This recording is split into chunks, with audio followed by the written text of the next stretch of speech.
What's up, cubers? My name is Kenneth. In the last top 5 video, we looked at the top 5 puzzles that seemed easy, but were actually quite hard. Today, we're going to look at the opposite. We're going to look at my top 5 puzzles that look kind of hard, but are actually kind of easy.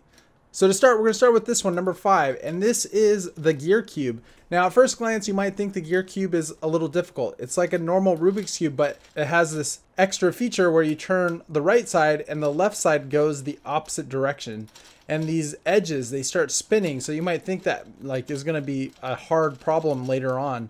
But what actually happens is when you scramble it up, you realize that it's actually not that scrambled. In fact, the corners are always within 4 moves of being solved. And right now, it looks like they were only 1 move away from being solved. So it doesn't get very scrambled. And those edges that twist, well, they kind of just aren't that difficult. You can solve them pretty easily.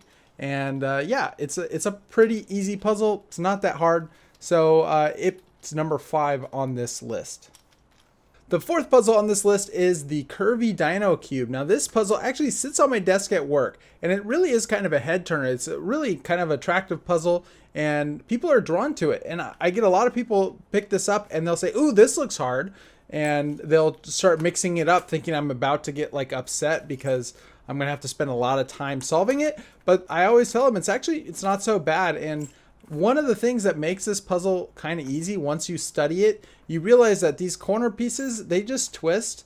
And so you don't ever move these corner pieces around. And then these edge pieces, they actually don't have an orientation. So those just move around as well. And you can just use kind of block building techniques, just using pure intuition, and you can solve this puzzle completely. So it's not very difficult, and it's actually kind of a fun solve because it's purely an intuitive solve. Just about anyone could probably solve this puzzle. It's actually really easy.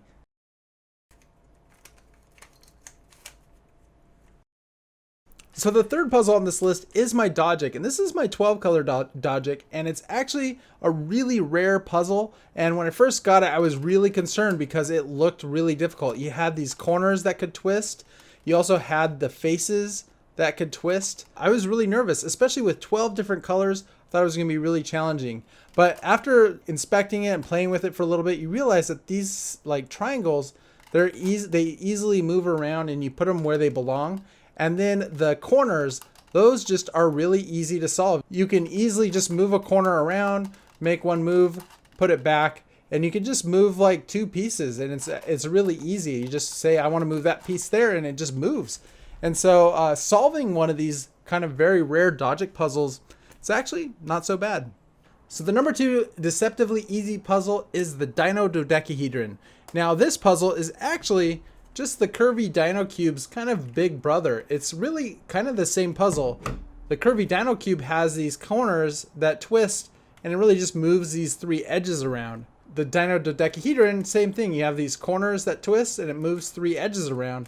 But it's just a little bit bigger. It's a little more tedious. And the puzzle kind of can just scramble the exact same way, and it's solved really in the exact same way. One thing that's interesting about this puzzle is that when you scramble it and you're trying to solve it, every move you make, it doesn't like mess up many pieces. You're only messing with 3 pieces at a time. The rest of the puzzle is untouched. Or you get something like a Rubik's Cube where when you make 1 layer move, you're actually moving and messing up a lot of the puzzle. And so that's part of the reason what makes a Rubik's Cube so hard. And it's kind of what makes this puzzle a little bit easy. So the number 1 most deceptively easy puzzle I have has gotta be the 17 by 17 by 17 cube. This thing is just massive. It is intimidating. It looks heavy and big, and it has a ton of pieces. To the average person, this looks like probably the hardest puzzle in the world to solve. It's incredibly engaging. In fact, it's used for clickbait almost all over the internet. This puzzle is just crazy. So why do I say this is easy? Well, if you can solve a 5 by 5 or a 7 by 7, then you for sure could solve a 17 by 17. It's just really monotonous. It takes a long time to solve. It's tedious, and it just isn't much harder than one of those smaller 5 by 5s or 7 by 7s. It definitely has the wow factor, which is why I really like it. So anyway, this is definitely the most deceptively easy puzzle I have because it looks hard, but you know, it's not. These puzzles, like all puzzles, seem hard when you first look at them. But first you got to analyze them and identify their core concepts, and then you can start to figure out what's happening. And then it's just so much easier. And really, that's the key to unlocking your problem-solving abilities. Brilliant helps you learn how to identify these core concepts by building up your toolkit in math and science and getting you to apply them immediately. Brilliant.org is just a great place to dive in and solve easy and challenging puzzles. And when one of those deceptively hard puzzles turns out to be actually easy, you know you've developed a good grasp of the concept and really started to intuitively figure out what needs to happen.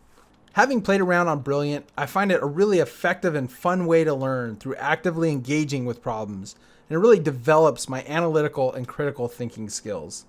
So don't just watch me solve puzzles, go give it a try at brilliant.org/redKB and sign up for free. And also the first 200 people to go to that link, they get a 20% off the annual premium subscription. So I really want to thank Brilliant.org for sponsoring this video, and I hope you guys enjoyed it. Thanks for watching, and of course, have a great day.